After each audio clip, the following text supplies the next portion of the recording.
যুবক, হে যুবক, ইয়া শাবাব ইস্তাইকিজ, ইয়া শাবাব ইস্তাইকিজ, হে যুবক, হে যুবক।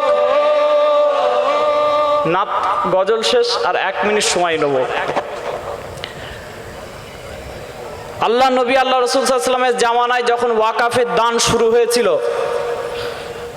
তখন আমার রাসূলুল্লাহ সাল্লাল্লাহু আলাইহি ওয়াসাল্লামের একজন সাহাবী হযরতে তালহা রাদিয়াল্লাহু তাআলা আনহু বললেন, ইয়া রাসূলুল্লাহ, আমার জমি আছে, আমি আল্লাহর রাস্তায় দান করতে চাই, আপনি নিয়ে নেন। হযরত ওমর ফারুক রাদিয়াল্লাহু তাআলা আনহু বললেন, খাইবারে আমার একটা জমি আছে যেখানে খেজুর চাষ হয় খুব ভালো, মক্কা মদিনাতে ওই খেজুর খুব দামে বিক্রি হয়, আমি ওমর ফারুক রাদিয়াল্লাহু তাআলা আনহু এই খেজুরের বাগানটাকে আল্লাহর রাস্তায় দান করে দিলাম।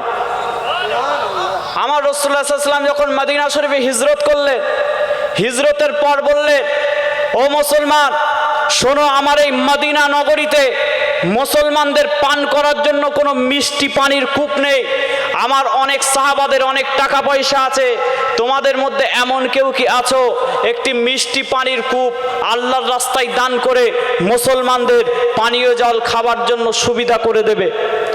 গভীর রজনী হযরতে ওসমান ইবনে আফফান রাদিয়াল্লাহু তাআলা আনহু ঝুলি নিয়ে বেরিয়ে পড়লেন, মদিনা শহরে খুঁজতে আরম্ভ করলেন কোথায় কোথায় মিষ্টি জলের কুয়া রয়েছে।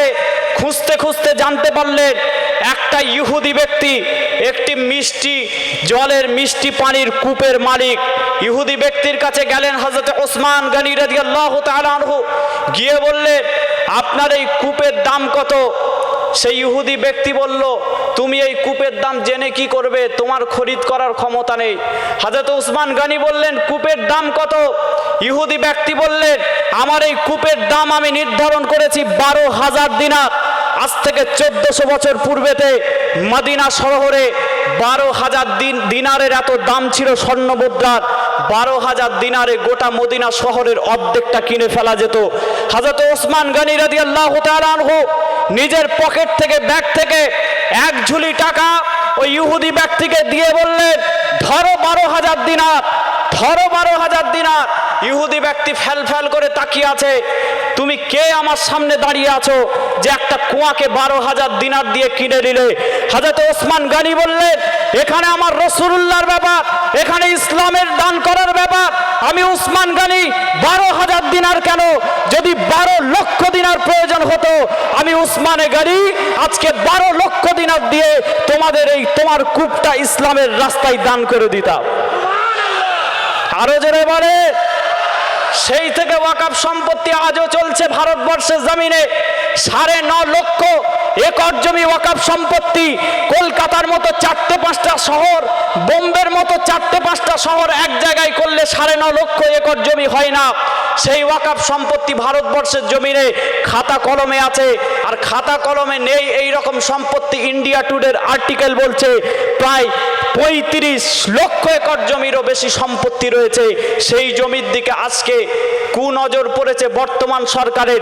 এই জমিগুলো নিয়ে হস্তক্ষেপ করে আপনি জানতে পারবেন না কখন আপনার কবরস্থানে এসে সরকারি জেসিবি দাঁড়িয়ে বলবে, আজকে তোমাদের কবরস্থানে তোমার বাপের বুকের ওপর দিয়ে কবরছে আপনার জেসিবি মেশিন চালিয়ে আমরা এখানে শৌচালয় করব, আমরা এখানে সরকারি অফিস করব। খোদাকে ইজ্জত কি কসম, মুসলমান এই পৃথিবীর জমিনে নিজেদের সম্পত্তি বিলিয়ে দিতে প্রস্তুত আছে, কিন্তু আমার আল্লাহর সম্পত্তি বিলিয়ে দিতে পারবে না। গতদিনে বাবরি মসজিদ ইস্যু হয়েছিল, মুসলমানরা প্রতিবাদ করেছে, সুপ্রিম কোর্ট রায় দিয়েছে, মুসলমানরা এখনো চুপ আছে। জ্ঞানবাপী মসজিদের নিচে বলা হলো সেখানে নাকি শিব মন্দির আছে, মুসলমানরা বেশি আন্দোলন করেনি, চুপ করে রয়েছে, সবর করেছে। কলিজায় আগুন জ্বলেছে।